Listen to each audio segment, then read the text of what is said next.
pessoal, estamos de volta. Eu vou falar que eu estava nessa angústia de quando ia estrear a terceira edição, a nossa terceira temporada do Bagaceira Chique.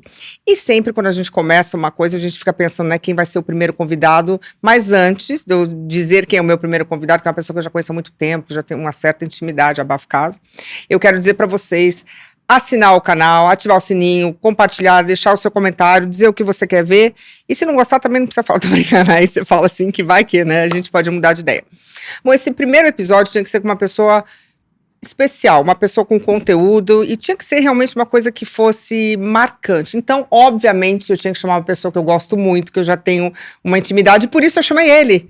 O gordo Marcelo de Carvalho, meu ex-marido. Tudo bem, gordo? Puxa, por um momento eu pensei que você fosse falar Mick Jagger. Não, mas eu não tenho tanta intimidade com ele, eu tenho muito mais com você, gordinho. Aliás, você tem mais intimidade com o Mick do que eu, a gente já jantou tantas vezes, né? Fato. Gordo, primeiro eu quero te agradecer, você agora eu sei que está super corrido, porque nessa época a gente tem tanta coisa para fazer, muito obrigado por você ter vindo, viu? Prazer é meu. Foi o Lourenço que te convenceu? Não, prazer é meu. Muito obrigada. Bom, eu conheço tudo sobre o Marcelo, mas a gente vai ter que, né, as pessoas... Fingir. Finge tá que eu não sei, tá? Então vamos lá, primeiro é o seguinte, você começou muito cedo, pra quem não sabe, o Marcelo é o maior vendedor que eu conheço na minha vida, ele vende tudo, tem que tomar cuidado, porque se deixar ele vende assim, eu não vou falar coisas absurdas, mas qualquer coisa assim, dentadura pra quem tem dente. Gordo, você sempre foi vendedor? Não, olha, a minha história, eu fazia engenharia química, né? Gente. E eu estava na faculdade, meu pai tinha uma fábrica de vinagre, que naturalmente foi pro vinagre. Quebrou. E eu fui pro vinagre. E aí meu pai me apresentou, precisava dar um jeito na minha vida, ele me apresentou algumas empresas. O Brasil, nessa época, final dos anos 70, começo dos anos 80, estava começando a exportar. E eu falei, tá bom, vou tentar, eu vou ganhar minha vida, né? Então eu peguei mostruário disso, daquele outro, e fui exportar, fui vender. Eu vendia várias coisas incríveis, eu vendia... Conta da calcinha. Aparelhos de jantar, pratos, copos de vidro. Eu vendia panelas de pressão. Sim. Eu vendia papel higiênico, daquele papel higiênico bem lixa, assim, aquele cor-de-rosa que faz o peeling. Da assadura, exatamente, que até depila. E eu vendia calcinhas e sutiãs, que era muito mais divertido, porque na época eu já estava meio esperto e eu tinha um fringe benefit de eu sair com as meninas que eram as modelos de prova, que eram todas maravilhosas, então tinha isso, mas naturalmente não aonde eu vendia, porque Sim. Todo mundo queria vender nos Estados Unidos e eu fui vender na América Central, Caribe. Você então que adora vendia, o calor, né? Pois vendia acho que por isso que eu peguei trauma. Vendi Costa Rica, Nicarágua, São Salvador, República Dominicana, Porto Rico e tal. Pra você ter uma ideia, Panamá era assim, Panamá era igual chegar em Paris. Chiquérrimo. Era igual a Paris, o Panamá era assim, a Avenida Montanha era chegar no Panamá, entendeu? E na época, eu tô falando pra você, numa época que não existia essa molezinha, né, de iPad, catálogo, computador. Então o catálogo era o seguinte... Você quer levar book? Catálogo era umas lâminas que você levava e o mostruário. O mostruário, você tinha que levar o mostruário no lombo, né?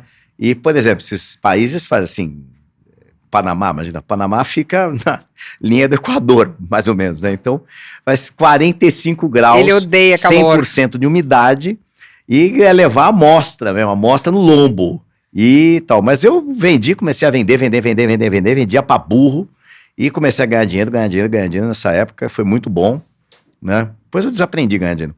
Mas. Lembra que você falou que você ficava olhando nos lugares a calcinha e achava que você era tarado? Não, uma vez eu fui preso. Eu estava nos Estados Unidos.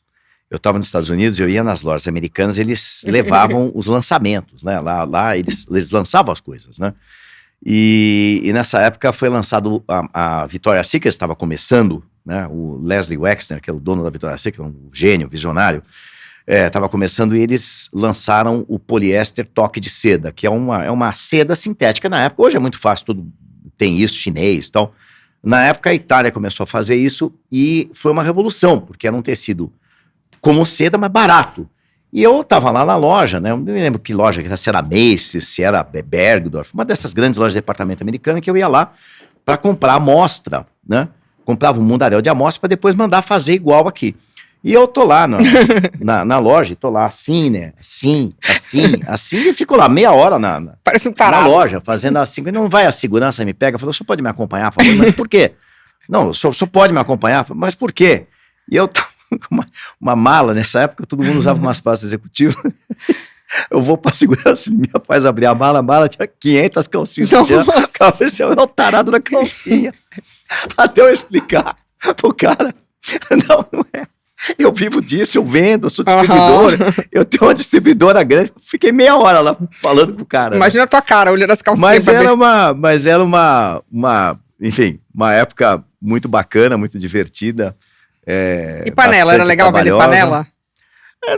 Panela não tinha muita graça, né? Porque era panela de pressão, que a panela de pressão que você tem aquela válvula assim, faz assim, precisa ter um negócio nos Estados Unidos para você exportar, precisa ter um negócio chamado UL, UL Listed, senão, que é uma espécie de um certificado lá que tem para você poder comercializar nas grandes organizações, né? Mas o mais divertido era a parte aí de copos e pratos era muito divertido também. Uma vez eu tô no Panamá, eles têm assim uns galpões imensos, né, dos grandes atacadistas que vendem para o mundo inteiro, e são os judeus riquíssimos que fazem isso, que o canal do Panamá é um pouco mais em cima de Panama City, né, do lado de Panama City. E eu tô lá num lugar, e assim, tinha esse galpão, e em cima um grande mezanino, com aquele vidro one-way, que o cara de lá pode ver o seu depósito, o seu galpão, né? E tava lá eu sentado, moleque, né, esperando, tinha um outro vendendo fralda, um outro vendendo palitinho, outro vendendo não sei o quê. Aí chegam 2 guarda-costas, pegam um camarada lá, pelo braço, leva o cara pra parede, começa a enfiar porrada no cara. Pau, e eu assim, né? Eu falei, o que é isso? Pau. Aí vai o dono era um cara fortinho assim, então, não sei o que, pega e dá um murro na cara. E eu fico, todo mundo assim, eu assim, não sei o que. Aí quando terminou, tinha um cofre de parede, abriram o cofre e meteram o cara no cofre. Oi? Falando sério. Aí o cara vira-se pra mim lá, o cara fala assim, agora é você, Nossa, entra. Que medo. Eu assim, então, eu falei, o que aconteceu? Não, aconteceu que esse cara vende toalhas, e nós compramos tantos milhões de dólares, 10 milhões de dólares, 15 milhões de dólares, de uma toalha, e era uma especificação X, e ele vendeu a especificação Y, e nós perdemos tantos milhões de dólares, não sei o que, deu uma porrada nele. Certo. Aí ele pegou, abre o mostruário e falou, mano, vamos lá ver o que você quer. Eu quero disso. Aí tinha um negócio que eu sabia que não vendia. Eu falei, isso não! Isso não! Com medo. Ele falou, como não? Eu que não, quero. Não. Eu quero comprar. Eu falei, tu não vai a comprar. Tu não vas a comprar. Porque tu vas a comprar esta merda, não vai vender, e depois tu me vai a golpear. Então, aí, histórias fantásticas. Depois, uma vez, em El Salvador, estava tendo guerra, né? Nossa, gente. Então, tá tendo guerra, guerrilha e tal. E você lá? Eu lá.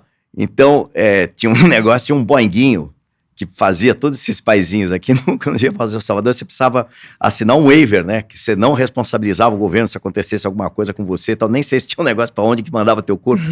Mas, enfim, eu tô lá. Tô lá e tal, não sei o quê. Nosso distribuidor pegou a gente, levou pra jantar, não sei o quê. E depois nós fomos num bar lá do lado do hotel. Era até um negócio bacana. Você era solteiro? Nossa, imagina, era moleque. Então tinha uma espécie de uma palhoça assim, grande, redonda. É charmoso o lugar, tal, no meio das árvores, tal, é muito bonito o lugar. E aí nós estamos lá tomando um negócio, não sei o quê. Os caras estavam bombardeando o negócio. De repente acaba a luz. Aí nós fomos pro hotel. O hotel não tinha luz. Eu subi, não tinha gerador no hotel. Subi, fui pro quarto, dormi. Bom, dia seguinte um desastre, porque nessa época não tinha celular, não tinha ligação que não fosse por telefonista, não existia DDD nessa época, né? As pessoas ligavam, falavam com a telefonista, eu queria falar, minha mãe queria falar comigo. Isso denuncia idade. Nos jornais do estado de São Paulo tava dando assim, né? Cidade de São Salvador é bombardeada, não sei o quê, porque perto desse lugar que nós estamos tinha uma base americana e essa base foi vítima de um atentado terrorista e tal, não sei o quê. Então, enfim. Lembra a senhorinha que você ficou tão amiga que o marido morreu, você lhe segurou o caixão? Aí é o seguinte, depois disso eu vinha vender no Brasil, né? E tinha um grande comprador no Brasil, que era a Sears. Aliás, tinham grandes compradores de confecção que não existem mais, infelizmente. A Mesbla era enorme, o Mapping era enorme, e a Sears era enorme. E a Sears tinha uma compradora, que era uma senhorinha húngara, chamava Eva, Dona Eva. E a Dona Eva ficou muito minha amiga. Eu sempre gostei muito. Eu acho que uma maneira de você fazer bem o que você faz é você realmente se apaixonar, se enfiar de cabeça naquilo que você faz. Então, eu vendia e eu ficava amigo dos caras. Eu ficava amigo, gostava e tal. E eu tinha, sei lá... Já não gosta de falar, né? Eu tinha 20 anos, ela tinha 80. Mas eu fiquei amigo dela. Então, uma vez por mês, a gente ia almoçar no Hungária, que era um restaurante muito bacana, húngaro, que tinha perto da Alameda Santos. Lá eu aprendi a comer, a tomar vinho Tokai, né? Comer goulash e tal e tal. Bom, enfim. Aí estamos lá, não sei o quê, um belo dia morre o marido da Dona Eva. Morre o marido da Dona Eva, então naturalmente eu fui, né? Era família judia antiga, eles moravam do lado no centrão de São Paulo, um prédio bonito, antigo, perto da Avenida São Luís. E vou lá, né? Tô lá, o caixão no meio da sala, né? No apartamento. Eu tô lá, tinha eu lá e um cara mais jovem também. Eu falei assim, tu quer ver que vai me cá pra nós levar o caixão? Ele falou, não, é impossível. Eu falei, olha a idade média aqui. A idade média aqui é somar todos, vai pra Tutancâmon, volta pra Ramsés II, pra Mesopotâmia e tal, não sei o que. Bom, dito e feito. Na hora de levar o caixão. Chegou na hora de chegar, olha, eu só podia ajudar. Puta que vamos lá, vamos ajudar. Bom, só que era prédio. Então precisou botar o defunto em pé. Gente. Pra entrar no elevador. Aí botamos. E é uma coisa horrorosa. Você imagina que você pega o caixão, normalmente o caixão é uma coisa que tá deitada, né? Que horror. Você põe o caixão em pé, você ouve o morto assim, bater com a cabeça na parede. Botou o caixão assim, porque eu e ele do lado, né? Quando saiu, segundo andar, abre a porta, tinha duas mulheres lá. Que horror. Imagina se abre a... E depois, finalmente, nós estamos saindo, né? Estamos saindo, aí a Dona Eva, não pode sair dessa maneira, não pode. Porque diz que o judeu tem que sair com o pé pra frente, não pode sair com a cabeça pra frente, tem que sair com o pé pra frente. Aí volta pra trás do caixão. Senão, você não entra no paraíso deles, eu não sei. Aí, pra fazer a manobra no rol do pé, só virar o morto, eu falei, esse negócio vai despregar, o defunto vai cair, vai ser uma tragédia. Desgraça. Mas enfim, são histórias Mas vendeu bastante calcinha. Aí você imagina, e depois disso eu fui trabalhar com televisão. Você trabalhava na Globo, né? Então, depois disso, um amigo meu conhecia o Jorge Adib, que foi meu chefe lá, que era um gênio da televisão. O Dr. Roberto, eu trabalhei peguei o Dr. Roberto vivo, que era uma maravilha, era um colosso, um avião. E disseram pro Jorge Adib, você falou assim, esse desgraçado, esse moleque vende crack pro Papa, né? Então, pega ele para vender. E o Jorge Adib tinha convencido o Roberto Marinho a montar um negócio novo, um departamento, não é departamento, uma empresa nova para comercializar uma coisa que estava acontecendo nos Estados Unidos, que se chamava merchandising. Lá nos Estados Unidos chama-se product placement, né? Ou plug. E ele convenceu, porque na Globo não tinha isso. Né? É quando a gente vê um produto na tela, né? Você vê um produto na tela. Um cara dirige um carro bacana, uma pessoa usa uma maquiagem, ou entra numa agência bancária, ou whatever. Então, eu comecei a fazer isso. Então, aí você imagina que do papel higiênico lixa para você vender projetos de comunicação foi um up na minha vida formidável. Tava arrasando. Fiquei absolutamente apaixonado pela coisa, depois nunca mais parei. E você é filho único. Eu sou. Do seu Hélio de Carvalho, que era a paixão da minha vida, o meu sogro foi e sempre será o amor da minha vida, eu era louca nele, você sabe, né? E o seu avô, ele era fundador da Academia Brasileira. Bisavô. O avô do meu pai, quer dizer, meu nome é para você esclarecer, até porque eu tô sempre no Manja Bene, agora eu tô temos um outro portal que nós estamos bombando, que é o Conexão Itália. Então, se você é um dos 30 milhões de descendentes de italiano do Brasil, chama-se Conexão Brasil Itália Oficial, para a gente discutir os nossos assuntos da italianidade. Eu sou Marcelo de Carvalho, é nome de guerra, né? Na realidade, eu sou Marcelo de Carvalho Fragali, né? O meu pai era Fragali por parte de pai, Carvalho por parte de mãe. Calabria. E Fragali é calabrês, Cacchione da minha mãe é abruzzese, Bordinale da minha mãe é Vêneto. Então eu sou norte, centro e sul. Vêneto, Abruzzo, né? e Calábria. Mas o Carvalho do meu pai era do JJ de Carvalho, que foi o fundador da Academia Paulista de Letras. Se você vai ao lado do Casserole, tem um prédio lindo da Academia Paulista de Letras, no hall dele, o hall nobre dele, tem lá o busto do meu bisavô e tal, e o salão chama Salão JJ de Carvalho, era um cara muito inteligente e tal, não sei o quê. Você vê que a inteligência pula várias gerações, ele provavelmente caiu com meu filho Marco, com meu filho Lourenço. O Lourenço é gênio. Não, mas eu tenho que dizer do Marcelo que eu odeio admitir as coisas dele, mas é gênio. A gente foi pro Egito um dia, aí a pessoa conta milhares de histórias, eu tô olhando, cheguei no hotel, já não lembrava de mais nada, né? Esse aqui fazia, ele falava, não, que é isso. Eu falei, gente, como é que lembra? Eu aprendi a ler o hieróglifo. Não, como é que lembra disso? Eu aprendi a ler hieróglifo, é uma delícia. Como é que lembra? Você vê, ó, isso aqui tá escrito Ramsés, não sei o que, não sei o que lá, não sei o que lá, porque o cara explicou, né? Aí eu peguei. Não, explicou, mas eu perdi. Como você fala, meu déficit de atenção passou e eu não me lembro nem do que eu estava falando.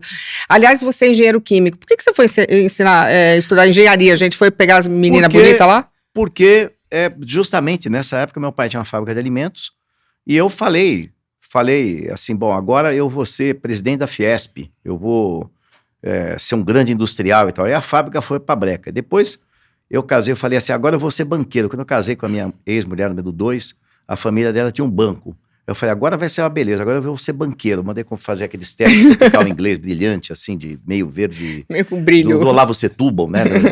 Com brilho, assim, tropical inglês, não sei o que. Aí o banco quebrou, meu dinheiro no banco foi embora. Nada dá certo, é só bater no murro em ponta de faca mesmo que as coisas dão certo pra mim. Aí um dia você resolveu que ia comprar uma emissora. Foi o Amilcar que inventou isso, não foi? É muito mais culpa do Amilcar do que eu também acho. É muito mais culpa do Amilcar. Aliás, eu também sou culpa de vocês dois. Daqui a pouco a gente vai falar sobre isso.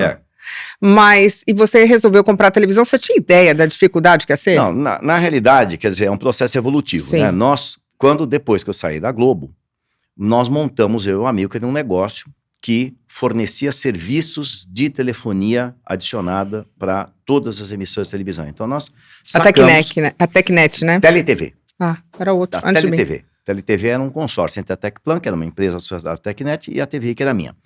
Então, nós sacamos o seguinte, não existia internet nessa época, e o brasileiro sempre gostou de participar. Então, que bom seria se a gente pudesse permitir que o brasileiro participasse da televisão com a ferramenta que existia na época, que era o telefone. Certo. Então, nós começamos a desenvolver uma ferramenta para as pessoas poderem participar de enquetes televisivas, de pesquisas interativas, tal, através do telefone. E foi um sucesso absoluto. A pessoa ligava e pagava. A pessoa ligava, gratuito ou não, certo. Tinha aplicações gratuitas, por exemplo, votação na escola de samba interativa, você votava, ligava 0800, 1 para dar nota 1, 2 para dar... Tá. Ou Você Decide, um programa que tinha na Globo que você escolhia os pedacinhos dos episódios, né? De cada bloco você escolhia um pedacinho. A Maria vai casar ou não vai casar? Se casou, vai ter filho ou não vai ter filho? Deixava pré-gravado. Ou os famosos aplicativos 0900, que aí faziam sorteio de prêmio no programa da Hebe Camargo, do Faustão e tal, e tal, e tal. Então isso foi uma coisa que cresceu demais e com isso nós resolvemos montar uma produtora. Essa produtora se tornou uma grande produtora para a gente também produzir programas de televisão nas outras TVs e chegou um determinado momento que essa produtora cresceu demais, ficou enorme. Nós praticamente fazíamos programas com todas as redes de televisão e aí uma rede de televisão, isso faz exatamente 25 anos, fez 25 anos atrás, fez 25 anos no final de 2024, final do ano passado. Quando teve festa da Rede TV de 25 anos. Isso. E aí havia um canal de televisão, uma network, né, uma rede nacional de televisão, que estava com muitos problemas, que era a Manchete, que fazia aí um ano que não conseguia sequer pagar os seus funcionários, estava fechando, e nós entramos, vamos dizer, no bid, junto com várias outras empresas, para a gente comprar e assumir esse canal, não a empresa em si. Porque a empresa nós deixamos ela intacta com eles, com todos os bens, todos os móveis, todos os equipamentos, todos os ativos, tudo. Mas, como nós estamos no Brasil, né, aí no dia seguinte tivemos assim, 8.800 ações de sucessão, apesar de nós não sermos sucessores, demoramos 20 anos para ganhar isso na justiça, enfim. É isso. Não, é isso mesmo, porque as pessoas por muito tempo achavam que a Rede TV era um segmento, né, da Rede Manchete que não tem nada a ver. Uma sequência. Uma sequência. Na realidade, quer dizer... Vocês só compraram nós ficamos somente com o sinal, nós deixamos todos os bens, prédios enormes, aquele prédio, quem ainda se lembra, a Manchete tinha um prédio imenso No Rio de Janeiro, no né? Rio de Janeiro, aqui em São Paulo, um quarteirão inteiro no Sumaré, e também todos os equipamentos, as antenas, as torres, os estúdios de produção, as câmeras, as novelas, né? Pantanal, Chinca da Silva, Mandacaru, Dona Beija, tudo, não ficamos com absolutamente nada, não ficamos com um fio, uma lâmpada, nada, tivemos que fazer tudo zero. Só que, e assinamos com todo mundo, com o sindicato, olha, nós não somos assessores, nós vamos contratar só as pessoas que a gente achar, porque Sim, naturalmente os pequeno. caras ficaram 2 anos, um ano sem receber salário. Sim, Não é que ficou todo mundo sentado na sua carteira, cada um foi trabalhar no lugar, não tinha mais ninguém. sim. Se fizesse uma lista de presença que nem escola, falava assim, fulano, ninguém levantava a mão, falava Normal presente, também, tinha mais né? ninguém. É claro. Tinha mais ninguém, acabou o negócio, né?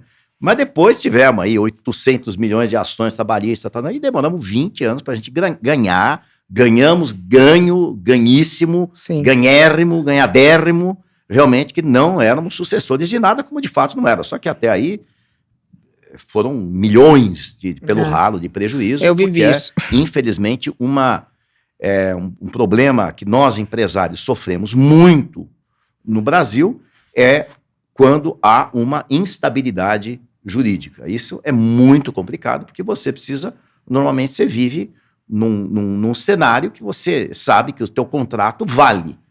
Se você vive num cenário que o teu contrato, aquilo que você assinou, né, que a vontade entre as partes, aquilo não vale, porque um cara chega lá e fica, não vale, e tem um cara que diz que não vale, e você demora 20 anos para provar que vale, é complicado.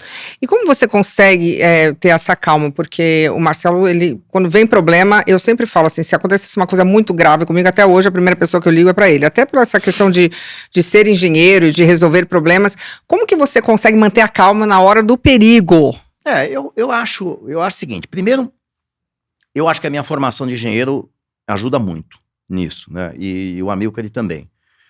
Porque a gente em engenharia, a gente aprende a resolver equações. Com praticidade. Não, resolver equações. O que é equação? Equação é um negócio que tem várias variáveis e que você tem que chegar num fim, né?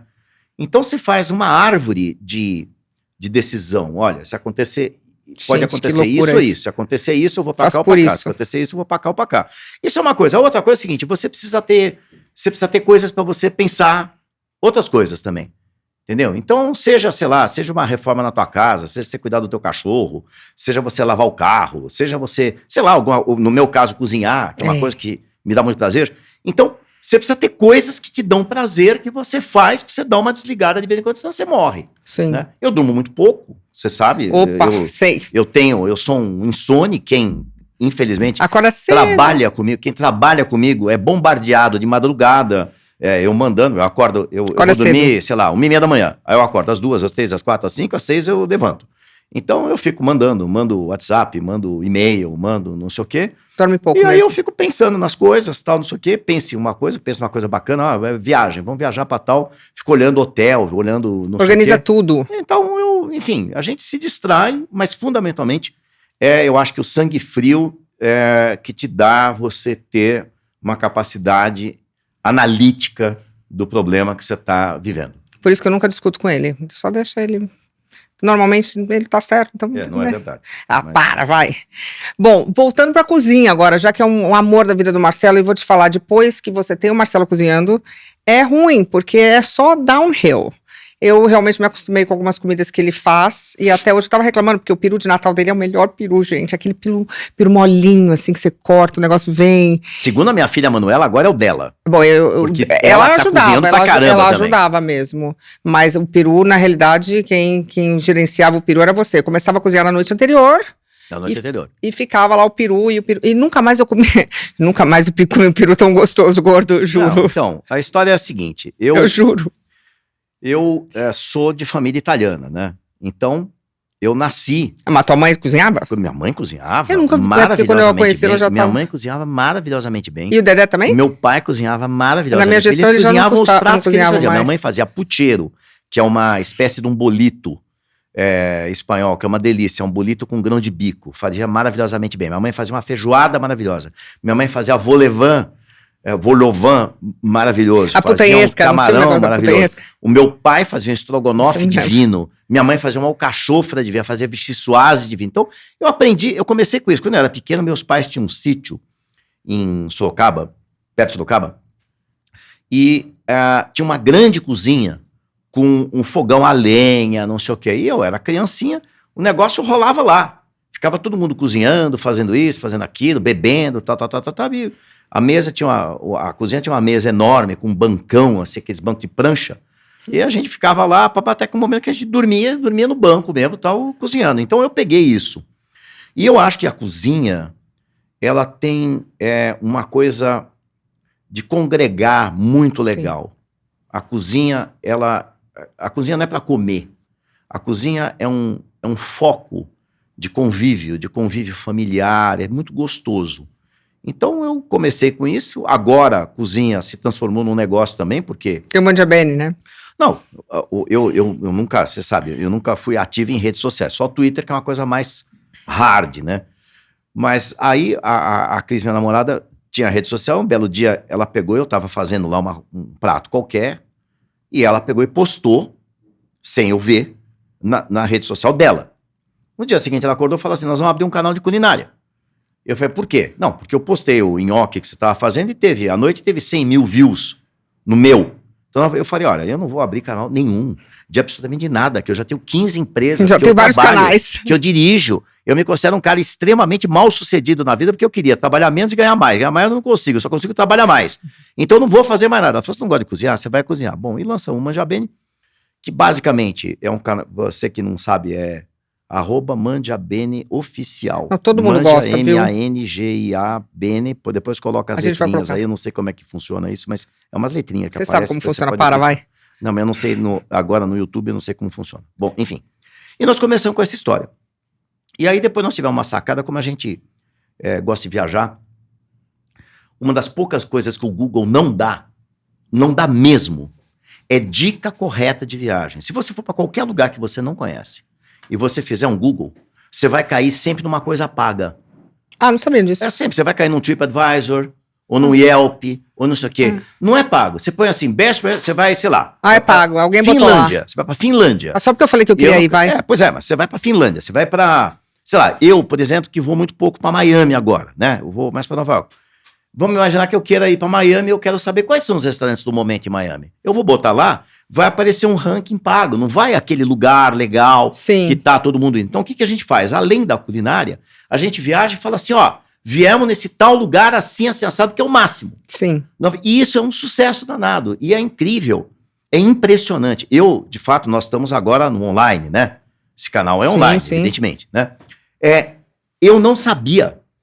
É impressionante a repercussão. Não, todo mundo gosta. Eu vou dizer pra vocês que hoje... E o povo cozinha junto. Eu, depois de 2 anos e pouco de Mangiabene, eu sou tão conhecido pelo Mangiabene do que por 10 anos de apresentar o Mega Sena da TV. A gente já tem 10 anos. É impressionante. Impressionante. Eu chego, por exemplo, ontem, fui almoçar no Gero, um restaurante querido aqui em São Paulo.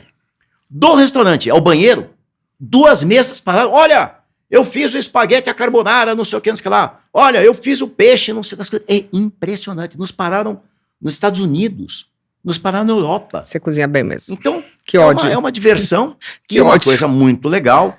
É a atratividade para o anunciante. Sim. Que realmente, vocês aí que são influenciadores, né?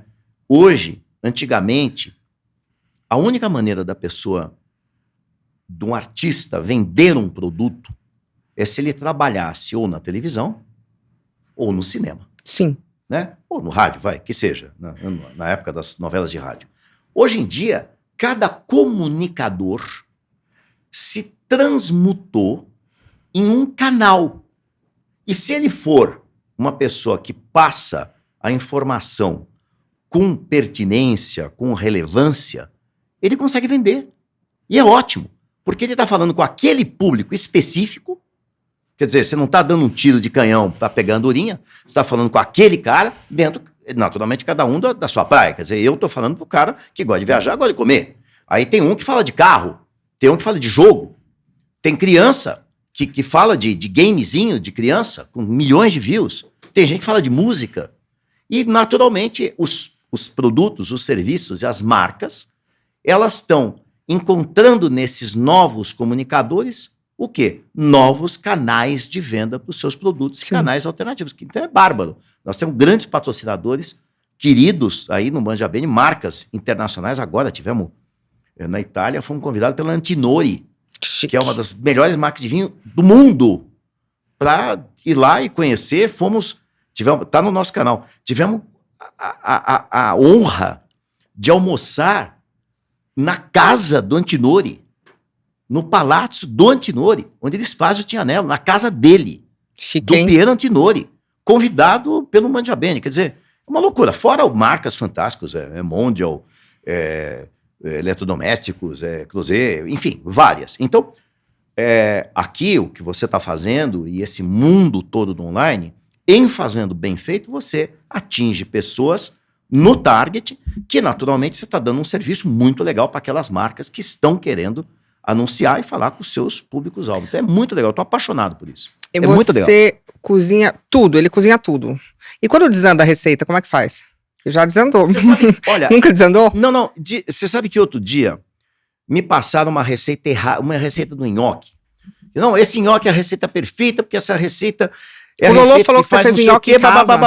E o nhoque, eu peguei na hora que eu fiz, ficou mushiba. Eu falei, bom, calma, vamos fazer. Aí eu peguei, botei no forno, nhoque, eu fiz uma espécie de uma...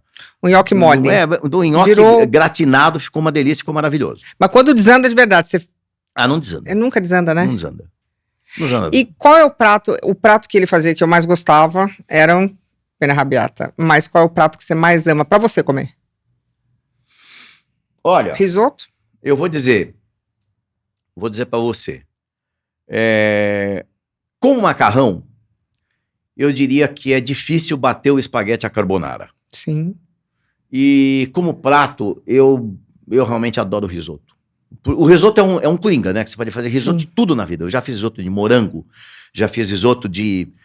nós fomos num restaurante em Cortona, e uma senhora fez pra gente um risoto com radicchio. Parece esquisito, né? Mas... Aquela coisa vermelhinha, né? É aquela... Coisa vermelhinha, né? Aquela folha branca por dentro, avermelhada, né? Então, é um coringa. Você pode fazer risoto de fungo, você pode fazer risoto com carne, pode fazer um risoto com ragu de ossobuco, você pode... Então, eu diria pra você que como pasta é o espaguete à carbonara e como, assim, prato geral é o risoto. Não, ele cozinha sempre, viu? É o que ele ama fazer. Voltando um pouco para a Rede TV, eu vou lhe perguntar como é que você escolhe as suas apresentadoras. No caso, é uma pergunta que outro dia eu estava em casa pensando, vou entrevistar o Marcelo, eu queria te fazer. Como é que você me escolheu para trabalhar lá, você e o Amilcar? Hoje esclarecendo, felizmente, eu estou um pouco mais fora, né, do dia a dia da emissora. Nós estamos mais nas decisões estratégicas e tal, e toda uma coisa que eu gosto muito de fazer, que é algumas missões impossíveis do comercial. O comercial tá tocando lá maravilhosamente bem e tal, a equipe, o Neto e tal, mas tem algumas missões grandes que eles, olha, isso aqui seria legal, tal, que eu gosto. E eu gosto muito de novos negócios, então nós estamos tocando aí nossos investimentos em outras áreas e tal. Mas, no caso aqui, foi o seguinte.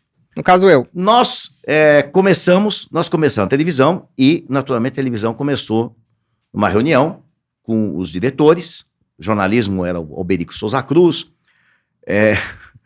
o comercial era o Carlinhos Missiroli e tal, todos reunidos, e nós pegamos um papel e fizemos uma risca no meio do papel, falamos, bom, essa risca é o seguinte, é o telejornal. O que tem que ter em cima? Bom, em cima era bom se tivesse um filme, e para baixo, um programa feminino, e para quê? Começou assim. Até uma vez, perguntaram para o Walt Disney, que eu acho que é um dos maiores gênios da história dos últimos séculos, né? Você faria de novo? E ele respondeu, eu espero não ter que fazer de novo. Né? Então você tá igual. Eu faço minhas as palavras do Walt Disney, né? Que era uma coisa... As histórias trágicas, quando elas dão certo, elas viram épicas. Mas na hora, elas são trágicas, porque é dificilíssimo. Né? É verdade. E aí, nós inventamos um programa, o programa chamava Super Pop, e nós chamamos que veio com esse nome? Sabe que eu não me lembro? Chamamos a Adriane Galisteu para fazer o programa. E a Adriane Galisteu... Que não estava na televisão ainda. Não, ela estava. Ela tinha feito uma novela, ela tinha feito, se eu não me engano, um programa infantil e tinha feito uma novela, na MTV, alguma coisa assim, e tinha feito uma novela na Manchete que ela tomava banho de cachoeira. Era o Beija-Sapo? E aí? A outra sabe tudo ali. Não me lembro. Era uma novela que ela tomava banho de cachoeira. E aí... Olha o que ele lembra, pegamos né? Não, é só Tudo você bem, fazer um Google. Veja Adriane Galisteu. Tomando banho de cachoeira. Tô brincando que eu gosto muito dela, gosto muito A gente gosta dela. marido dela, e especialmente do sogro dela, que é um querido amigo. Sim. Um grande abraço pra você. Foi Odisse, né? Bom, enfim, Valdemar. Enfim, fizemos o teste com a Adriane Galisteu e contratamos a Adriane Galisteu, que apresentava o Super Pop. Foi muito bem, até que chegou o momento que a Adriane Galisteu foi pra Record. Não, numa sexta-feira, não era? Nós ficamos sabendo, porque eu e a Milka estava almoçando no restaurante, e a nossa, na época, assessora de imprensa contou, falou, olha, a revista, na época, sei lá, Contigo, uma revista que não existe mais, vai dar que a Adriane Galisteu tá indo pra Record. Imagina, nós falamos, e o camarada que era marido dela, namorado dela, era diretor também, era diretor artístico, né? Bom, chamamos todo mundo, não sei. Nós pegamos o carro, o Amilcar tinha uma Corvette vermelha, e fomos pra Rede Record. Aí falamos com o presidente, tocamos a campainha, quem quer falar? São os donos da Rede TV. Com quem? Com o presidente da Record. O presidente da Record, na época, era o Denis Munhoz, que depois nós até contratamos. Veio trabalhar conosco, trabalhou um tempão conosco. Eu lembro do Denis. Querido amigo. Então, falamos, Denis, olha, estão dizendo aí que contrataram a Adriane Galisteu. Não, é mesmo e tal, não sei o quê. Pô, mas a multa, nós não vivemos de ganhar multa. Não, mas então tá bom, então paga a multa. Aí saímos de lá com o cheque da multa. E sem apresentadora. Sem apresentadora, né? E aí, bom, aí quem que põe? Aí eu pensei em acabar o programa. Mas o Amilcar falou, não, a marca Super Pop é uma marca legal, uma marca boa, não vamos acabar o programa. Aí fizemos uma solução tampão que nós colocamos 2 apresentadores que eram da TV, o Otávio Mesquita, que fazia o perfil e fazia também uma participação no TV Fama, e a Fabiana Saba, Minha que amiga. hoje é muito sua amiga, mora lá em Nova York e tal, que era uma bonitinha. E botamos 2 para fazer um tampão e começamos a fazer testes. E nós fizemos um teste, olha, nós só não fizemos teste com o Cacareco, que era um rinoceronte que foi votado vereador de São Paulo. Fizemos com todo mundo. Sim. Fizemos com a Ivete Sangalo, fizemos com a Ana Hickman e tal. E a Luciana estava em evidência, não sei o que, antes que ela, vamos testar a mulher. Aí, pá. Mas não foi a Mariana, a tua ex, que falou? Alguém? Você me falou que tinha sido a tua ex, que falou, por que você não testa aquela menina? Não me lembro, mas Só me foi lembra você. essa parte, será? Aí, bom, cadê a mulher? Bom, alguém ligou pra mulher, aí já era, tinha um diretor que chamava Maurício Nunes. Liga pra mulher. Aí acharam a mulher, não sei o que, acharam a primeira mãe dela, que é a Vera Gimenez, né? Você ama. Acharam a Vera Gimenez, chama a mulher pega e vem de Nova York pra fazer o teste, que ela morava em Nova York nessa época. Ela pega e faz o teste. E o teste saiu muito ruim. Saiu muito ruim. Aí eu assisti aquele teste, mas tinha uma coisa que ela fez com a câmera, eu falei assim, essa mulher não é ruim, não. Essa mulher é boa, que ela deu uma... televisão, eu tenho algumas teses em televisão. Primeiro que eu acho que televisão é muito voz. É extremamente difícil você fazer sucesso se você não tem uma voz. Voz não significa que você tem uma voz bonita, mas você precisa ter uma voz. Todo mundo tem uma voz. Esses grandes como o Faustão era locutor. Sim, uma voz importante. Né? O Marcelo Rezende era locutor, da Atena, locutor. O Gugu tinha aquela voz assim, mas era uma voz, parecia o Fred Flintstone, mas era uma voz. O Silvio Santos, uma voz maravilhosa. A Hebe Camargo, uma voz incrível. Então, ela tinha uma voz legal, e a outra coisa é a seguinte, a pessoa precisa ter um jogo de cintura, né? E ela fez um negócio, eu peguei o Maurício e falei, Maurício, como é que foi? Ih, foi uma coisa, a mulher chegou dos Estados Unidos, chegou com aquela mãe, a mãe infernizou a mulher estava exausta, foi um desastre e tal, não sei o que. Eu falei, então põe a mulher no hotel, e vamos fazer o seguinte, faz um piloto direitinho com plateia, mesmo. Aí fizemos com a plateia, como se fosse um programa de verdade, e chamamos o Chiquinho Scarpa. Nossa, é verdade. Foi o entrevistado de mentirinha, porque era um piloto, não era de verdade. E aí o piloto foi muito bom. E aí eu peguei, fui pra praia e falei, Amilcar, agora a filha é sua, vai você e negocia o salário com ela. E o Amilcar começou a negociar o salário com ela, eu tava na praia, ele me ligava, falava, é tanto. Eu falava, imagina, paga metade. Ela disse que não vem, mas vem correndo, só sacudiu o osso assim que ela vem correndo. E aí acabou que ela veio, aí eu me lembro que ela pegou e falou assim, não, 3 meses, lembra? Eu quero um contrato de 3 meses, não sei o que. Eu falei, minha filha, deixa eu dizer uma coisa para você. Você vai implorar para você trabalhar 10 vezes mais do que está no seu contrato, porque isso aqui é uma droga, isso aqui é uma coisa que contagia e você não vai querer mais sair, e aí foi embora, e aí é a história. Lembra que estava escritinho, se eu quiser ir embora, eu posso... Não, e ela tem um negócio do pai dela, e o pai dela sempre achava que alguém estava sacaneando alguém, né? Então, ela recebe o contrato bem feito, ele escreve com a letrinha dela, tem letrinha de criança de 3 anos, com a letrinha dela, ela escreve umas bobagens. Se eu não gostar, posso ir embora. Nunca foi usado. Aí. E aí outras coisas boas, quer dizer, nós relançamos muita gente. O João Kleber, que foi o primeiro contratado da RTV, era um sujeito que tinha feito muito sucesso em humor, e aí ele estava fazendo um espetáculo no Hotel Maxud, um amigo que ele foi assistir, e o trouxe. Tantas pessoas, né? Depois inventamos o Dr. Hollywood. Inventaram mesmo. O Dr. Ray. Isso estava na minha gestão. O Dr. Ray. Me lembro. Ele é um cara que tinha um programa fantástico na TV a cabo americana e que passava aqui no Brasil. E nós vimos aquele negócio, foi um programa de plástico, cara, não sei o quê. Nossa, foi mesmo. E aí nós viemos a descobrir que o sujeito, ele era brasileiro. Adotado por uma família. Ele falava português, assim, daquele jeito. Bom, Botão foi um sucesso danado. E assim foi uma história fantástica, né? De, evidentemente, alguns acertos, alguns erros, né? Como tudo. Eu digo que o nosso business, a arte, né? É um mistério. Não tem uma fórmula, né? Vou dar alguns exemplos. Você pega em filme, não sei se você que está nos assistindo aí, você gosta da história do cinema, né? Então você pega, por exemplo, The Blair Witch Project, A Bruxa de Blair. Nossa, aquilo foi muito Bruxa simples de fazer. Blair foi um filme praticamente amador, feito com câmerazinha, aquelas câmerazinhas assim, verba zero, botaram o negócio no ar e faturou centenas de milhões de dólares. Por outro lado, os caras inventaram um outro que chamava Waterworld, com Kevin Costner, o diretor de fotografia mais caro do mundo, o diretor de cinema mais caro do mundo, de largada, assim, 300, 400 milhões de custo. E o filme não fatura nada. Então, nem as maiores cabeças do mundo sabem a fórmula certa para o nosso negócio. Sim, né? Não é uma ciência exata. Não é uma ciência exata. Vai ou não vai. Às vezes vai, às vezes não vai. E às vezes vai e não vende. Nossa, é impressionante. Às vezes vai, é bom, mas não vende. Né? Que é outra vantagem da internet. Porque a internet te dá a aceitação do público, seja em clique e tal. Se é no target, ela vai efetivamente vender. É impressionante. Bom, então, aí eu estou lá, eu casada, e de repente a pessoa vira apresentador. Como é que você sempre teve vontade, assim, de apresentar um programa ou só? Não, vamos. Foi para eu ficar com ciúmes mesmo? Vamos dividir a coisa, né? Eu acho, como eu disse, eu sou e sempre fui um cara midiático. Sim. Né?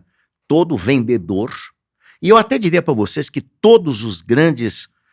Não estou de maneira nenhuma me equiparando, né? Todos os empresários hoje em dia que estão à frente das suas empresas, não nos bastidores, precisam ser vendedores, né? O Steve Jobs era um senhor vendedor, um comunicador fantástico. O Elon Musk é um comunicador fantástico. Eles vendem seu peixe.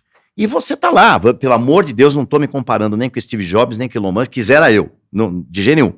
Mas eu digo o seguinte, tem muitos empresários, e mesmo no Brasil, grandes empresários de sucesso, que são comunicadores, que a gente precisa motivar a equipe de vendas, motivar os seus funcionários, fazer convenções com os clientes. Então, você está sempre vendendo. Você está sempre lá, vendendo. Então, a câmera, o público, é uma coisa extremamente rápida, fácil para você, né?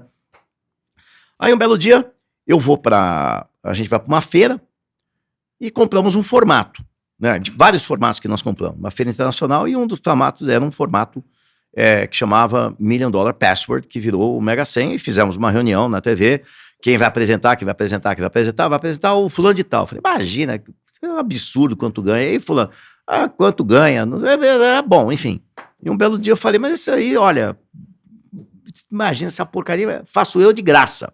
Aí um belo dia eu tô no corredor, passa o cidadão lá e fala, o programa do senhor está pronto, cenário. Eu falei, que cenário? O programa do senhor. Eu falei, que programa do senhor? Aquele lá do jogo que a pessoa ganha dinheiro. Eu falei, você está louco? E aí nós tivemos a ideia de chamar uma apresentadora de verdade para, se nada desse certo, teria uma escada lá, né? E aí foi pior ainda, porque foi uma experiência horrorosa. A gente brigava. Horrorosa. Ele botava a mão na minha cara, não, gente. Primeiro que ela é estrela, né? Ela não gosta. Então, primeiro que ela ia com aquele sapato 30, né? E eu ficava assim, na altura do umbigo dela. E eu falava, você não vai sair com esse sapato. Eu vou com o sapato que eu quiser. E aí, eu mandei fazer um praticável, né? Um banquinho. Aí eu ficava em cima da caixinha lá, e eu morria de medo de cair da caixinha, porque eu fazia assim e ela brigava comigo que eu fazia assim, então olha, foi um horror. E o povo achava que a gente fazia de brincadeira, sabia? Mas aí depois, teve a primeira temporada. Aí eu apresentei grávida, e eu falei, estou grávida, você se afastou porque estava grávida, e eu falei assim, bom, agora, pessoal, muito obrigado, dada a minha contribuição, tchau. Mas aí o comercial não deixou, porque falou, não, agora tá vendendo bem, tá dando audiência, tal, não sei o quê. E hoje, sinceramente, você é um diverte, dos dias da semana que eu mais me divirto, porque eu jamais faria outra coisa. Eu nunca faria um programa daqueles tipo João Dória, entrevista, empresário. Eu acho uma chatice, acho uma coisa maçante, acho um saco, odeio. Eu gosto de programa com aquele auditório enorme, com as minhas velhinhas, que eu me atiro nas minhas velhinhas, eu dou dinheiro para as pessoas. Eu faço questão absoluta de não conhecer ninguém antes do programa, para eu ter a mesma sensação que a pessoa de casa tem. Gente, você roubou isso de mim, tá? Eu faço sem ponto, eu faço sem teleprompter, absolutamente de cabeça, invento as coisas e eu me divirto, batido no chão e tal, e tal, e tal. É uma delícia. Você ama, né? Uma delícia. É uma delícia. Aí eles quiseram, agora teve umas mudanças lá nas operações, então, olha, precisa gravar mais programas para depois mudar o cenário. Falei, não vou aguentar, não vou ter jeito, não sei o quê. E passei a gravar mais, também gosto, tal, é uma delícia. Ele se diverte muito, gente. Na hora que ele começa a fazer aquele programa, não tem o que faça para ele não tipo, se diverte. E é incrível, gente, que é o seguinte, né? O artista, né? O artista pega, acorda, ele vai pra ginástica, vai fazer a unha. Tá falando de mim, né? Vai fazer a unha. Não, mesmo o homem, né? Vai fazer um spa, trata de casa, tem lá o escritório dele que vê as coisas. Eu não. Imagina, que a porradaria começa às 6h30 da manhã. Hoje você já, e são reuniões, já gravou, inclusive. Reuniões executivas. Quer dizer, reunião do jurídico, reunião do financeiro, reunião com o cliente, reunião com o fornecedor, reunião de planejamento estratégico e tal, não sei o quê. E aí, depois que você teve 800 porradas, você precisa tirar antigamente era disquete, né? Agora é o chip. Você tira o chip, põe o outro chip e vai lá pro palco. Mas realmente me ajuda, porque tem dias que eu tô down, aí chega, aí tem lá a Juju maravilhosa, nossa animadora de plateia, as minhas velhinhas, aí eu me atiro, e é engraçado. E os caras que jogam, que falam besteira, né? Um dia eu vou fazer um especial só com as besteiras, vou contar uma pra vocês. Lá vem. Eu vou dar pra você 3 dicas. Você vai me dizer o que é. Bom, é assim. Bichinho sobe parede. O que é? Lagartixa? Você adivinhou na primeira. Também qual outro bichinho que sobe na parede, gente? O que a mulher disse? O que ela falou? Juro por Deus. Aranha. Hipopótamo. Para! Eu falei, não. É inacreditável. Que bicho? Hipopótamo. Falei, caiu a sua parede. Qual a parede que ele sobe? Depois outra que é fantástica. Outra que é fantástica. Viadinho, filme, Disney. Bambi. Acertou de primeira. O que a mulher falou? Pateta. Falou, o Mickey! Eu falei, ele saiu do armário. Depois, 60 anos depois, o Mickey saiu do armário. Coisa formidável. Você vai dar no Léo Dias, vai dizer, Mickey, 60 anos depois saiu do armário. Quer dizer, é uma maravilha, porque eu morro de dar risada, não é ensaiado. Aquelas risadas minhas, eu morro de dar risada. Muito então bom. É bom, eu entro lá, down e saio bem. Se você não fosse apresentador, dono de televisão ou cozinheiro, o que você seria? Arquiteto. O pior que faz bem também. Arquiteto. Eu seria... Nossa, você faz uns detalhes. Hoje eu tinha que ter tirado isso também. Hoje eu tive... Sabe que hoje Fica fazendo uns detalhes, gente. Gente, hoje tive uma reunião, fui um sujeito que tem uma fábrica de móveis, é um cara realmente cientista, estuda a história do mobiliário, como é que era, aí ficamos discutindo arquitetura, estilos, não sei o quê. Eu tenho um negócio artístico, né? Então Peraí que eu vou falar, ele desenha, ainda tem mais essa, desenha, que é uma coisa de... Ele entrou aqui, saiu. Você pedir pro Marcelo, ele desenha, não sei como é que ele reparou tudo, mas desenha todo mundo do jeito que é, eu fico tipo, passada, tem mais é essa. engraçado que as minhas filhas herdaram isso, Lolo o também. Lorenzo também, né? As meninas têm agora uma empresa de design que chama M Platform, que é uma coisa, elas fizeram, Elas desenham. lançaram agora no final do ano, dentre outras coisas, eles fazem desenho de produto, programação visual de marca, não sei o quê. Elas fizeram um livro guia de Punta del Este, como esses livros da Assolini, que eu nunca vi uma coisa mais maravilhosa da minha vida. Foi vendido em Punta, em loja, foi vendido online, e agora estão lançando outras edições esse ano daqui. Mas é um negócio de louco. Mas enfim, retornando. Então, eu desenho, eu pinto e tal. Agora, de brincadeira, eu tô pintando uma Mona Lisa, imagina. Porque eu ganhei um negocinho, o Lourenço ganhou de presente uma caixinha e tinha um desenho da Mona Lisa, eu peguei aquilo, tô pintando de brincadeira em casa. Mas enfim, eu realmente faria. Eu seria um arquiteto. Seria bom mesmo. Ser um arquiteto, para estudar formas, cores, dimensões e tal e tal. Eu vou viajar, eu babo, assim, ele lembra olhando, das coisas, o melhor é isso. Você olhando, assim, você olha os lugares, você repara, em museu para mim é a melhor coisa do mundo.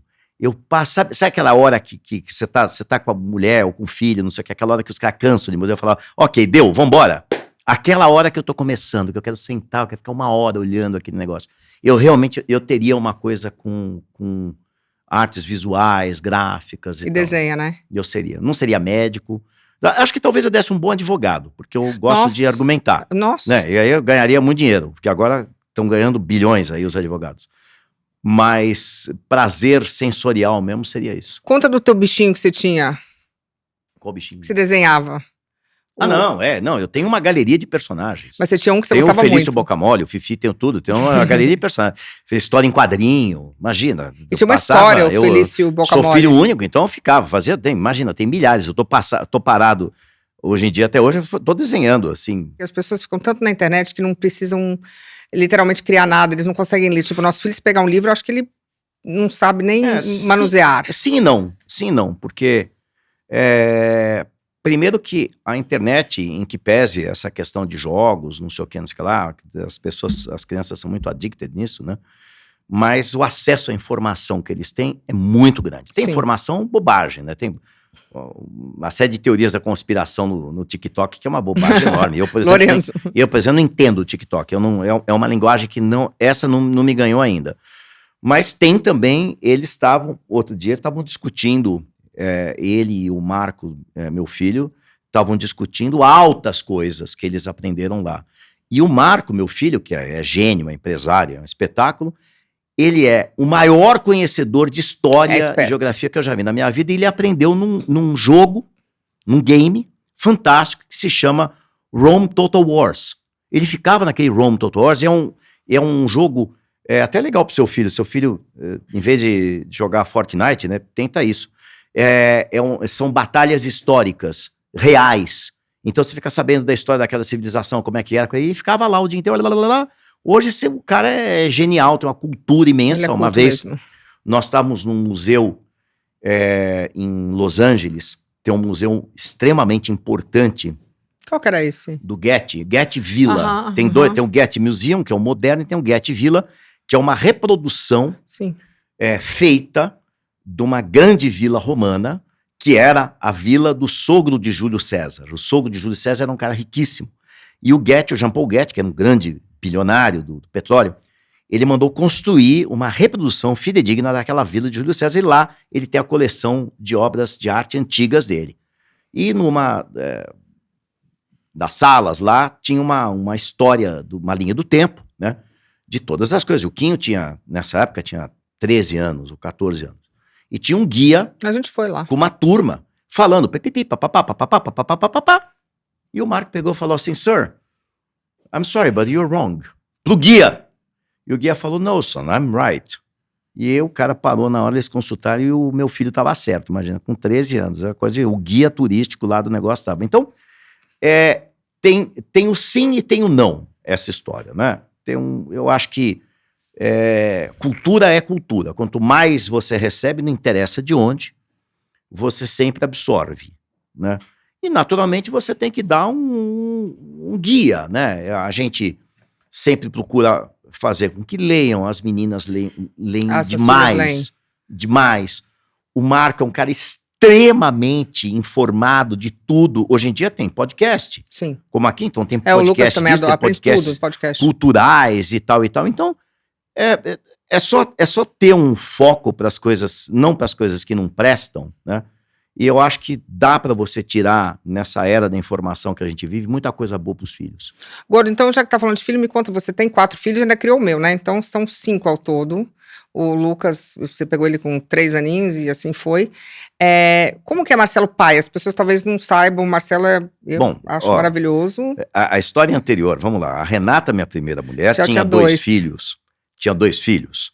A Luciana, um filho, eu, a Marcela, o Marco, a Manuela, o Lorenzo, e a namorada atual tem mais 2 filhos. Então eu devo ser, eu deveria ganhar dinheiro fazendo creche. Ele ama. Ou alugando criança para férias. Eu acho o seguinte, felizmente, eu nunca tive, eu vou falar porque tem filhos que não são seus, né? Sim.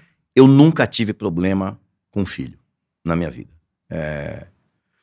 Eu acho que tem alguns segredos, né? O primeiro segredo principal que eu acho é você ouvir.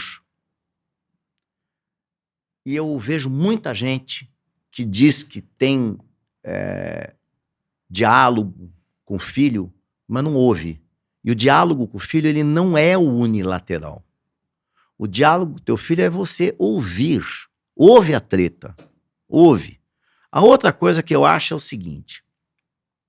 Eu não bato, sou contra bater, nunca bati em criança. Eu nunca encostei a mão, sou totalmente contra. Mas todos sempre morreram de medo de mim quando eu dou bronca. Então é o seguinte, exerça a sua autoridade. Exerça. A criança quer a autoridade. Ela deseja a autoridade. Alguém tem que estabelecer que, aqui pode e aqui não pode. Mas por que não pode? Não pode porque eu falei que não pode. Não, mas eu quero discutir. Porque eu quero discutir, beleza. Eu já tive discussão. Minha filha um dia fez 18 anos, falou assim, minha filha mais velha, falou, não, porque agora eu tenho 18 anos, eu sou maior. Eu falei, autoridade, deixa eu dizer, o que é autoridade na nossa casa? A autoridade na nossa casa, ela é monetária, ela não é etária. Então, no dia que você estiver se sustentando, você pode dizer assim, olha, você é dona, inventou o Google, você é dona do Google. Você quer fazer? Vai pro inferno. Eu vou ficar triste, ficar ofendido, mas eu não vou poder fazer nada. Agora, enquanto eu lhe estiver comprando a água que você toma, para não dar um exemplo que é esse que você está imaginando agora. Eu já imaginei. Né? Você está imaginando agora? Quem manda sou eu. Eu mando e você obedece. Outra coisa, divisão de funções. Eu tenho que ralar as costas nas ostras para eu fazer tudo para você, para te manter numa boa escola, para te dar uma boa vida, para não sei o quê. E você? Você tem que ir extraordinariamente bem naquilo que você faz. Esse é o teu trabalho. É, o colégio. Esse é o teu trabalho. Não, o colégio, não, eu quero montar cavalo, tem que montar bem. Sim. Não, eu quero pintar. Então tu vai pintar, vai ter e vai se dedicar na aula de pintura. Não vai fazer uma. Eu quero fazer ginástica. Tu vai fazer ginástica, custa caro pra caramba a academia. Tu vai fazer ginástica desgraçado direito, não vai faltar um dia e tal. Então, é assim. E ouça, porque tem problema. Tem problema de relacionamento, tem problema na escola, tem problema com os amigos, tem problema de namorado, de namorada, de paixões que acontecem, não acontece e tal, não sei o quê. Ouça. Seja uma pessoa que a pessoa sabe que ela pode pegar e procurar você para ouvir. Entendeu? Então, eu acho uma maravilha. Hoje eu tenho meus filhos todos. Ter filho aos 50 anos, tipo o Lourenço, que é o caçulinha, foi diferente? Melhor. Foi melhor. Porque primeiro você tem mais tempo, você tem mais maturidade, né? E você, quer dizer, hoje em dia, circunstancialmente, mais tarde eu passei a me cuidar mais do que eu me cuidava antigamente. Eu tô mais magro, tô mais disposto, faço mais esporte e tal, não sei o quê. Então eu tô melhor. Mas vamos tirar essa parte. Você ser um pai amadurecido é muito bom. Porque você já tá mais centrado, já passou aquilo, até que nem mãe. O coitado do primeiro filho da mãe. O primeiro filho da mãe o Lucas, coitadinho. A cobaia da mãe. Essa aqui, o menino era uma... Assim que não pode, o menino vai acabar, vai morrer, mas não sei o quê. Mas a Mariana também. A Mariana, eu me lembro que uma vez a Manuela... Lembra da comidinha, o horarinho? Não, a Manuela, minha pequena é bebezinho. E eu queria, minha sogra tinha um apartamento em Miami e eu queria almoçar em Palm Beach, que é uma cidade distante, mais ou menos 1 hora e pouco de Miami, 1 hora e tanto. E os restaurantes fecham, não é que fica aqui, que nem no Brasil, que fica aberto o dia inteiro, tal, não sei o quê, tal. O restaurante fecha, 2 horas fecha. Agora, 2 horas fecha, nós temos que estar lá 1h30. Pra gente estar lá 1h30, a gente precisa sair daqui meio-dia, meio-dia e meia. Não, mas é o horário da comidinha da criança. Eu falei, mas todo raio de criança come aqueles papinhos, aquela porra do potinho que não pode dar. Bom, e senhora, foi um inferno, até que um dia eu consegui convencer. Aí eu consegui convencer, estamos no carro, eu, ela e a mãe dela, que ainda é viva, e, que era moça na época, né? Minha filha tá com 25 anos. E aí, então ela põe a menina no carro assim, a menina dormindo, no carro assim, quer dizer, tá carregando os restos mortais de Ramsés II. Assim, põe lá, o bebê com força. Para não acordar. Né? Fecha o carro, não sei o que. Bom, e aí a mãe dela tem uma balinha americana, chama Lifesaver, que é uma balinha redondinha, assim, tem um furinho no meio. É. Aí a mãe dela pega e abre a balinha. Ela... Acordou a criança. A mãe vira e fala assim, viagem como essa eu não quero fazer mais, nunca mais, né? Então eu queria... O primeiro filho, desculpa você que é mãe novinha aí, mas o primeiro filho é a cobaia da mãe. Depois no segundo relaxa, cai de cabeça na terra, pega vitamina S, é uma beleza. O primeiro é duro. E para nós pais mais experientes também, depois que você tem um filho, 2 filhos, 3 filhos, 50 anos, ser filho é uma maravilha, ótimo, não sei o quê. Eu Lembra me lembro quando você derrubou o Lolo? Não, o Lourenço é o seguinte. Essa figura aqui não gostava de comer, de sair pra comer, de nada, não sei o quê. Bom, enfim. E eu sempre gostei. Então, tô em Roma, o Lourenço era bebezinho de colo, né? E eu peguei, sozinho, né? Falei assim, eles sempre foram meus companheiros. Um grande amigo meu diz que os filhos dos amigos foram criados no Clube Pinheiros, no Clube Paulistano, no Clube Harmonia. Os nossos filhos foram criados no Restaurante Gero, porque sempre foi. Eu sempre trouxe eles para os meus programas, eu nunca fiz programa de criancinha. Bom, enfim. Então eu peguei meu amigo, ele lá, uma bebê, carrinho de bebê, vou lá no centro de Roma. 1 ano e meio. No centro de Roma, mas nem sei se tinha 1 ano e meio. Centro de Roma, aquelas ruas de paralelepípedo, aquela porcaria daquele carrinho guarda-chuvinha. Vou lá no restaurante, o restaurante tem 200 anos. Abre a porta, o carrinho não passava, vai lá o garçom tem 150 anos. Bom, enfim. Pego, ponho o Lourenço aqui do meu lado, né? E esse restaurante, os bancos são de madeira. Nossa, e as cadeiras antigas, as mesas antigas de madeira. E põe ele do meu lado assim e tal. E eu, sempre apaixonado por comida e bebida, pego o cardápio, aquele cardápio enorme assim, né? Pra ver o que eu ia pedir e tal, não sei o que. E o Lourenço aqui, né? E o cardápio de vinho e tal. De repente eu ouço assim. Bom, o moleque caiu. O moleque tava sentado assim, ele caiu de cabeça no banco, virou um capote, aí bateu de cabeça no pé da mesa e no chão. Eu olhei assim e era almoço, aquelas senhoras italianas, chiquérrimas, de tailleur, com colar de pele, não sei o quê. É bom que você tá na Itália, né? Se fosse na França, os caras me expulsavam. A senhora, poverello bambino, não sei o que. Aí eu olhei o Lourenço, né? E tava roxo e assim. Eu falei, bom, vai chorar, morto não chora, então não tem concussão craniana, não tem nada, tá funcionando direito. Bom, as senhoras pegarem no lugar. Aí já apareceu um italiano lá com nhoque, já deu nhoque na boca dele, sempre foi Mangione, né? Começou a comer, só as lágrimas pulavam assim dele e tal. Gente, mas enfim. Não conta pra mamãe, lembra? Não conta pra mamãe, ele nem sabia que ela nem falava ainda, tal, não sei o quê. Eu fui contar isso pra ela, acho que 5 anos depois, senão ela me matava. Mas, enfim, é uma sensação. A paternidade, a maternidade é uma montanha-russa de emoções maravilhosas. Agora, é o que eu falei, se dedique a ser pai e mãe. A principal profissão da gente que é pai e mãe é ser pai e mãe, o resto é o resto. Como aprendeu a falar italiano que fala tão bem, hein? Eu tenho muita facilidade. Eu nunca estudei um dia. Nunca fiz um dia de aula. Nem de italiano, nem de inglês. Francês, você sabe que fazia muito tempo que eu não ia para a França, e eu fui para Saint-Tropez. E fazia anos que eu não ia para a França. Acho que mais de 4, 5, 6 anos que eu ia para a França, e fui para Saint-Tropez. Aí, 3 dias depois, já estava eu que fazia as reservas, eu que pegava, organizava, brigava com o francês, e no francês é duro. Essa eu ganho de você, só essa língua. Não, ela fala correntemente, morolata, mas eu realmente tenho muita facilidade. Se me deixar, se me largar num lugar assim, uma semana, eu saio falando. Não falo... Até porque não consegue parar de falar, né? Não, eu não falo, naturalmente, não falo russo, não falo chinês e tal, mas essas línguas, vamos dizer, mais acessíveis, português, espanhol, francês, inglês, italiano, eu falo. Particularmente italiano, eu sou um apaixonado pela Itália, né? Você se mudaria para lá? Eu me mudaria para lá. Para que lugar?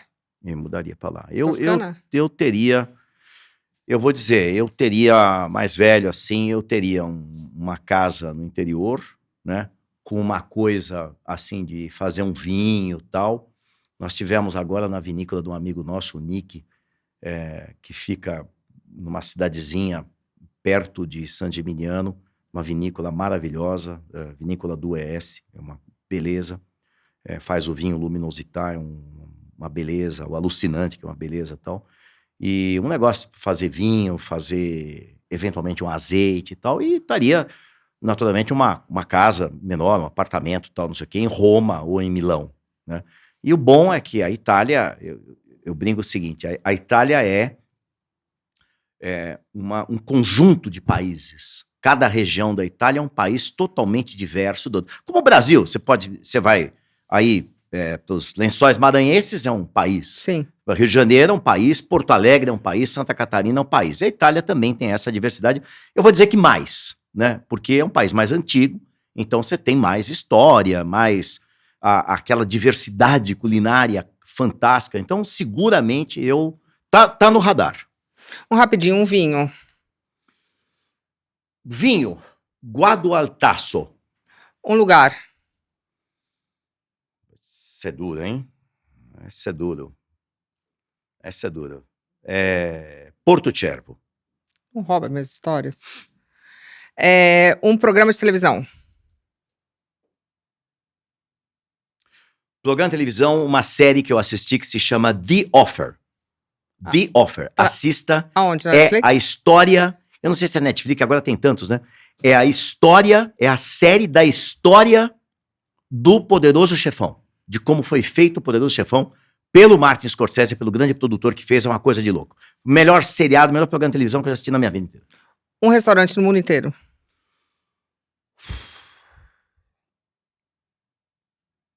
Al Moro, em Roma. Um cozinheiro. Um cozinheiro. Eu. Leonino, né? Fato. Um programa de televisão aqui no Brasil? Fácil, sem sombra de dúvida. Programa Silvio Santos. Sem sombra de dúvida. Mas assim, de 10-0 em qualquer outro. Você era doido nele também, né? Uma figura. Espetáculo. Gordo, tem mais alguma coisa que a gente esqueceu? Não, eu acho que cobrimos muita coisa. Eu acho que foi um prazer. Eu quero que você conte o negócio do seu cabelo, que você fala para as crianças que bateu um vento e foi embora. Não.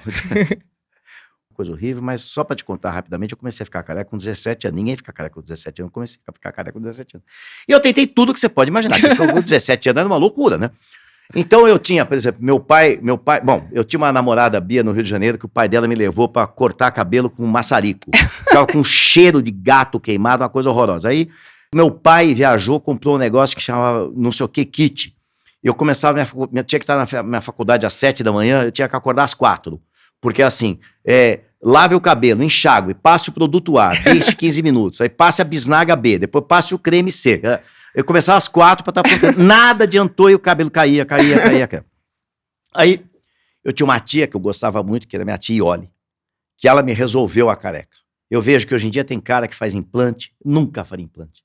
Cara que põe peruca, nunca faria peruca. Tem um amigo dela que põe peruca. Abafo. Cara, mas pelo amor de Deus, põe peruca, qualquer coisa horrorosa. Você sua, imagina o suor embaixo da peruca. Não coça com a caneta? Coisa horrível, pega a caneta, coça, se a peruca mesmo, jamais. Mas a minha tia me deu o melhor remédio pra careca. Ela chegou pra mim e falou, minha tia irmã da minha mãe, minha tia Iole, era uma mulher muito bonita. E ela chegou pra mim e falou, vem cá, eu vou resolver tua careca. Olha, eu sou bonito, eu sempre gostei de homem bonito. De fato, meu tio é um cara muito bonitão. E, vou dizer, homem mais charmoso do cinema inteiro de 10-0. Sean Connery é careca. Na época tinha um maestro da Orquestra Filarmônica, chamava Isaac Karabichevsky. Era um cara bonitão, não sei o quê. É careca. Então a tua receita é o seguinte: você tem que achar mulher que ache careca bonito.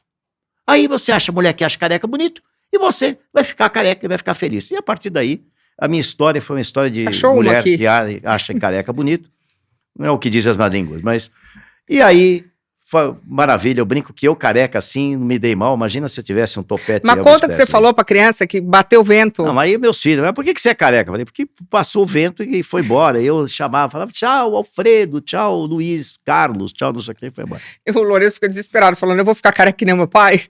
Os dois, né? O Quinho também passa 800 produtos, nunca vi na minha vida. Acho que na minha época não sei se tinha. Aí, hoje deve ser melhor, porque nenhum nem outro tá careca. Espero que não fiquem também. Se ficarem, que no mínimo que eles tenham minha autoestima. Ô Lu, por que gordo? Por que eu tô gordo? com essa dúvida. Por que gordo? Toda gordo pra cá, gordo pra lá. Gente, você sabe que, apesar de eu ter me separado, a gente não tira, né, os apelidos. Eu chamo ele de gordo desde que eu... Não sei por que eu te chamo de gordo. Eu acho talvez porque eu era gordo. Não. Era mais gordo? Óbvio que não, porque eu chamo o Lourenço de gordinho e ele não é gordo. Eu não sei, foi um apelido que eu não sei como é que peguei. Aí, assim, logo que você se separa, você tenta ficar um negócio mais, vamos dizer assim... Formal. Formal, mas não deu certo. Então, eu é mais gordo, né? Não sei o que é gordo. A gente fica chamando a pessoa há 25 anos de gordo, de repente... Me chama de Mr. G. Para. Mr. G de gordo. Não sei por que eu te chamo de gordo, mas você não liga também, né? Eu não lembro. Aliás, não é gordo, tá super em shape. Eu gostei de ver o que eu te introduzi na academia e deu certo. Realmente tá um shape 10. Você malha todo dia, o negócio tá organizadíssimo. Precisa durar. Meu plano é 125 anos. Nossa, eu vou te aguentar esse Vou tempo enterrar todas. Meu Deus. Bom, então é isso. Então, Posso fazer uma pergunta pessoal também? manda lá. Marcelo, um grande homem da televisão e do audiovisual. Eu gostaria de saber como está sendo lidar com funcionários da geração nova, a famosa geração Z. Tem muita diferença? Olha, deixa eu te dizer uma coisa. Infelizmente, o Brasil desincentiva o cara se matar. Desincentiva. Via de regra, nós temos Se matar de esforço, né? protecionismo da legislação trabalhista, que a gente vê gente que pede para ser mandado embora. Porque o cara é mandado embora, o cara recebe 6, 7, 8, 10 salários. Então isso é uma pena. Depois, o presidente Reagan dizia que o grande sucesso de um programa social é medido pelo número de pessoas que saem do programa social, não do programa das pessoas que entram no programa social. Evidentemente, a gente sabe que a gente vive no Brasil, que é um país muito pobre, e os programas sociais do governo foram muito importantes para pessoas que viviam em situação de miséria. Mas é irreal que existam tantas pessoas assim em situação de miséria, e é sabido, até porque tem vários prefeitos fazendo essa triagem, que tem cara que não está em situação de miséria e o cara não quer trabalhar, quer receber o auxílio, né? Mas, eu vou dizer, existe gente muito esforçada, existe gente muito competente. Eu tenho a felicidade de trabalhar do meu lado com gente muito boa, muito competente, que toca as coisas junto comigo como se o negócio fosse deles, com tanta competência quanto, né? Eu acho que a inspiração, ou seja, você ter tesão naquilo que você trabalha, é uma coisa que não é generacional. Agora, o que você tem hoje você vai substituindo os problemas, né? Hoje você tem o mimimi, né? A começar por o pós-pandemia, o negócio, não, eu tenho que ficar em casa, eu tenho que trabalhar no home office, eu tenho não sei o quê, tal, aqui, desculpa, tem por quê? Me engana que eu gosto, você queria mesmo levar teu filho no shopping, você queria mesmo jogar pelada, não é que você ficava lá no computador assim, parado olhando, não. Então, tem muito mimimi, tem muito mimizento, né? Eu, outro dia, teve uma funcionária de um amigo meu que bateu o dedinho e tirou 30, o médico trabalhista deu 34 dias de férias. E eu, fui com infecção intestinal, fui gravar meu programa com 40 graus de febre, uma cólica horrorosa. Falei, se eu for nesse médico, acho que ele vai me dar invalidez permanente. Agora, eu tenho gente jovem, não tão jovem, e menos jovem, ou mais jovem, que tem, assim, garra, que dá prazer, dá gosto. Felizmente, tem uma equipe que trabalha comigo que dá gosto, entendeu? Então, eu não tenho tanto esse tipo de visão, entendeu? Agora, também o patrão, ou o líder, ou o gerente, ou o gestor, ele precisa também saber inspirar, né? Seja por exemplo, seja por lição de vida, seja por tesão, entendeu? Tem muita gente que não inspira. Agora, você vê, novamente, grandes empresas do mundo hoje, não dá para dizer que você faria uma empresa fantástica como as empresas do Elon Musk se você não tivesse um grupo de gente lá espetacular trabalhando, né? Ou, tantas outras que hoje a gente tem, né? Depois você tem outras coisas. Hoje você tem a inteligência artificial, que eu absolutamente não acho que a inteligência artificial ela vai substituir tudo e acabou e tal. Mas algumas coisas é fantástico você usar. Né? Contrato, por exemplo, você dita um contrato no ChatGPT, te dá o contrato e depois você precisa dar os seus drives, evidentemente. Então, você tem hoje maneiras de você tirar mais das pessoas e você usar ferramentas para você fazer com que essas pessoas utilizem melhor o seu tempo. Perfeito. Falando de IA na Rede TV, você já tem algum plano de utilização? Já tem algum departamento ou alguém responsável por isso? É muito utilizado já em diversos, como eu te falei, em diversos departamentos, né?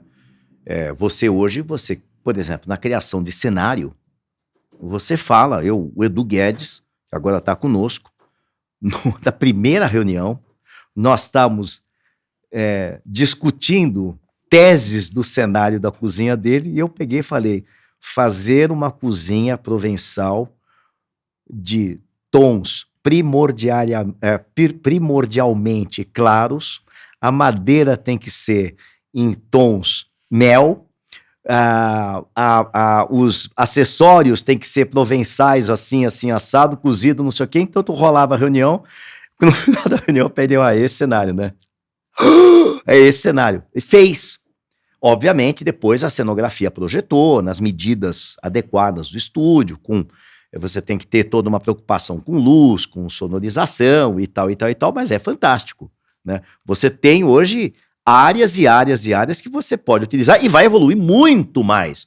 Se você pegar a coisa da inteligência artificial do começo, parece rabisco de criança perto das coisas que hoje você está fazendo, e vai evoluir mais, vai evoluir muito mais. Eu hoje dito textos na inteligência artificial, eu estou no carro, dito, aí ele faz, aí eu passo pro meu e-mail, eu corrijo a mão, aí eu falo, corrija a minha correção, aí volta, e é isso, é uma maravilha. Bom, Gordo, eu quero dizer que eu estou muito agradecida que você veio. A gente deixou alguma coisa fora? Falar do programa do Manja Bene, já falamos, e do Mega Sonho? Não, só vou dizer uma coisa para você, mais uma vez reiterar, o Brasil é a segunda colônia italiana do mundo. Poucas pessoas sabem, a Itália tem 60 milhões de habitantes. E existem 60 milhões de descendentes italianos no mundo. Exatamente a população da Itália. Desses 60 milhões, o Brasil tem 30 milhões. Muito maiores que os Estados Unidos, muito maior que a Argentina e tal. Nós temos 30 milhões de ítalo-descendentes. São Paulo é a maior cidade italiana do mundo. Do mundo. E desses 30 milhões, nós temos hoje no Brasil aproximadamente 1 milhão de pessoas, que não é pouco, já nacionalizadas, que já são cidadãos italianos. Esses cidadãos italianos, o que você pode fazer? Você que está nesse 1 milhão de pessoas, que provavelmente é um contingente relevante de quem está nos assistindo. Ou você é um dos 29 milhões de pessoas que ainda não tem sua cidadania. Bom, para os que já são, vote, participe da política italiana. Participe e brigue, porque estão querendo acabar, por exemplo, com o fato dos seus filhos poderem ser. Entra, vai lá, descobre quem são os candidatos, quem está brigando com você, vai. A gente recebe as cédulas aqui para votar. Meus parentes, a gente nunca votou. Entre, participe, tal, é fantástico. E você que não é, se interesse, você vai ter um passaporte para um país mais maravilhoso do mundo. E acho sim que você tem que aprender a falar italiano. Eu sou favorável que a pessoa, para tirar, ela precisa fazer uma provinha de italiano, que é bom, você aprender uma língua bacana, pelo menos os rudimentos daquela língua, da história, da cultura, etc, etc, etc. Então, engaje, nós lançamos, da mesma maneira que eu lancei o Manja Bene, agora nós lançamos o Conexão Brasil-Itália Oficial. Entra lá, pra gente bater papo, brigar, dizer que não sei o que é bom, não sei o que é ruim, porque italiano é casinista, né? Então você pega dois italianos conversando, os dois estão concordando na mesma coisa, os dois acabam brigando. Mas é casinista. Mas faça isso. Você que é italiano, brasileiro e italiano, exerça a sua italianidade, que é outra paixão da minha vida e que é uma coisa que eu pretendo me dedicar cada vez mais. Obrigada, Gordo. Muito obrigado a vocês. Nossa reestreia foi o máximo, então quero dizer para vocês que seguem o canal, ativar o sininho, compartilhar, deixar o seu recado e segue lá a galera que o Marcelo deixou, que com certeza ele entretém. Obrigada, viu? Muito obrigado. Assista Mega Sonho, Conexão Brasil-Itália e também Mega Sena, também. Manja Bene Oficial. Obrigada, Gordo. Obrigado. Beijo, tchau.